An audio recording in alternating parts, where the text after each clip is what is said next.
커노샤는 위스콘신주 미시간호에 적합한 인구 10만의 도시입니다. 지난해 8월 23일 경찰이 용의자를 총격해 중상을 입힌 사건이 발생했습니다.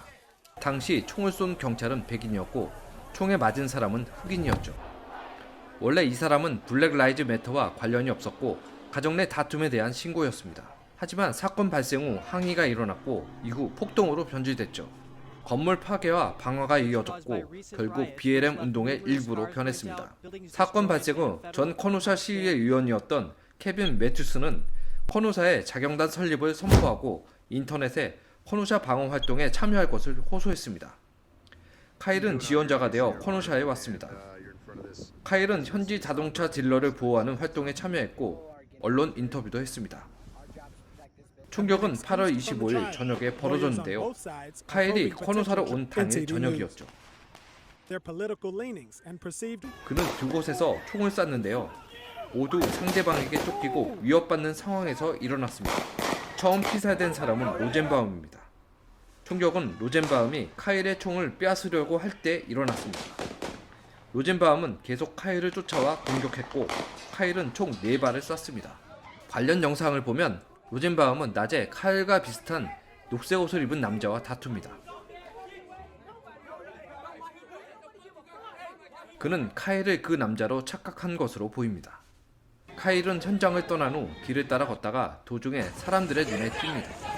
그가 총을 쏜 사람인 걸 알아차린 거죠. 그래서 그를 쫓아 공격하기 시작했습니다. 그는 경찰 통제선 근처에서 넘어졌습니다. 이때 두 번째 사망자는 앤서니 후버입니다. 그는 스케이트보드로 카일의 총을 제압하려 했습니다. 이때 카일은 또 한 발의 총을 쐈고 총알이 후버의 가슴에 명중해 사망했습니다. 이어 세 번째 피격자는 부상을 당했는데요. 이름은 그로스 크로이츠입니다. 그도 카일 근처에 있었는데요. 자신을 인민혁명운동의 법적 참관인이라고 주장했습니다. 그는 시위를 촬영하고 있었다고 말했지만 총을 가지고 있었죠. 그는 카일을 본 후 양손을 들었고 총에 맞았습니다. 그가 총에 맞았을 때에는 카일에게 권총을 겨누고 있었죠. 총격 직후인 26일 새벽, 카일은 그가 살고 있는 일리노이주에서 자수했습니다. 그는 위스콘신주에서 6개 혐의로 기소됐습니다. 로젠바움에 대한 1급 무모한 살인 혐의, 리치 맥기니스에 대한 1급 무모한 안전위협 혐의도 있습니다.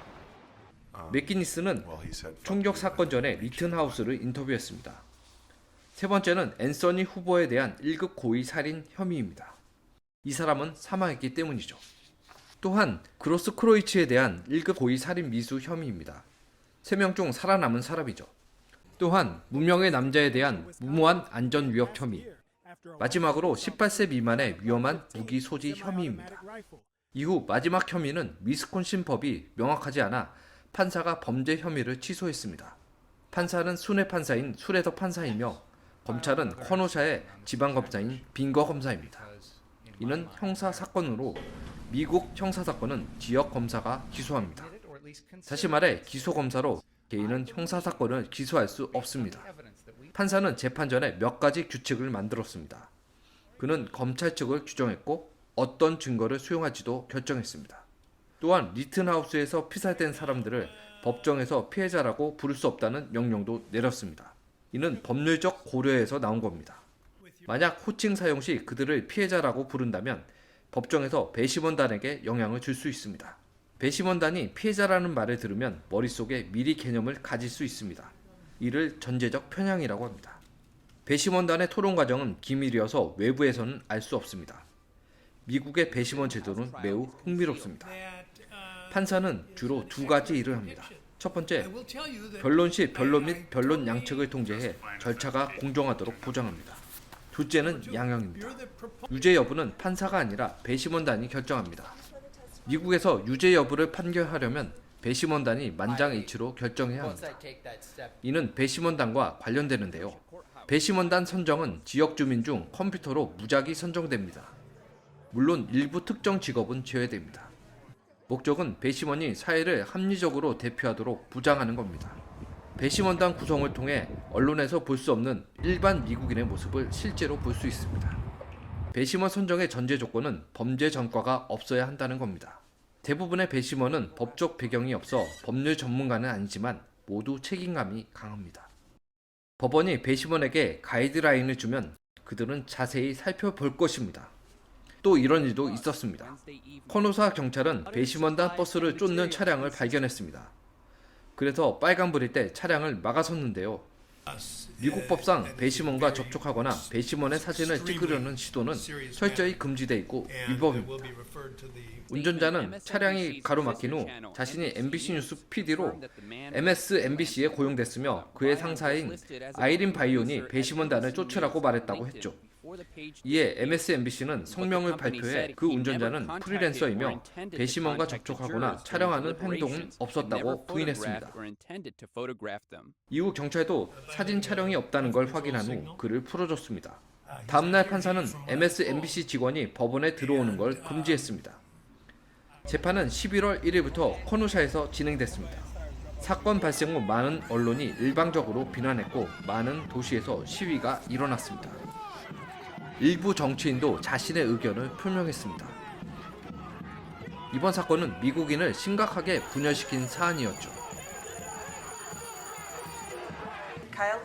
최종 배심원 판결에서 카일에 대한 5가지 혐의는 모두 무죄로 판결됐습니다. 즉 배심원단의 모든 구성원은 그들이 본 증거와 원고, 피고 양측의 법정 변론을 통해 피고의 진술을 더욱 신뢰했습니다. 다시 말해 카일 리튼하우스는 정당방위로 무모한 살인이 아니며 고의 살인도 아니라는 겁니다. 즉 자신의 생명이 위협받는 상황에서 나온 자기 방어 행동이라는 겁니다. 카일은 일반 국민으로 구성된 배심원단의 심리를 받았기 때문에 이런 결과가 나왔습니다. 만약 정치인에게 심리를 받았다면 결과는 완전히 다를 겁니다. 미국의 좌파 언론에게 심리를 받았다면 재판 전에 유죄 판결을 받았을 겁니다. 12명의 배심원은 5가지 혐의에 모두 같은 의견을 내야 합니다. 이는 매우 쉽지 않죠. 그렇다면 이렇게 심각한 분열이 왜 12명의 배심원에게는 일어나지 않았을까요? 사실 배심원은 12명이 아니라 18명이며 그중 6명은 대체 배심원입니다. 12명을 교체했더라도 결과는 같았을 겁니다. 문제는 여기에 있습니다. 배심원은 법률만 고려할 뿐 문화나 정치 혹은 폭동을 유발할 수 있는 결과를 고려해서는 안 됩니다. 예전에 로앤오더를 본 적이 있는데요. 법률에 관한 미국 드라마입니다. 사망한 아시아계 미군 병사의 아버지에 관한 이야기인데요. 그는 아들을 모욕한 사람과 싸우던 중 실수로 그를 죽입니다. 이후 배심원단은 무죄를 판결합니다. 지방검사의 보좌관이던 담당 검사는 상사에게 배심원단이 왜 살인자에게 무죄를 판결했는지 묻습니다. 지방검사의 답변이 생생하게 기억납니다. 그는 배심원의 의무를 기피하는 자는 조국을 기피하고 입대를 기피한 자라고 말합니다. 이 사건의 결과를 보면 배심원들은 상당한 압력과 위험을 감수했지만 결국 법치의 원칙을 견지했습니다. 진정한 영웅은 12명의 배심원입니다. 그들은 진정으로 미국의 법치를 수호하고 정치적 간섭을 거부했습니다. 즉 정의의 여신의 눈을 계속 가려 정치와 문화를 보지 말고 사실과 법률을 봐야 합니다.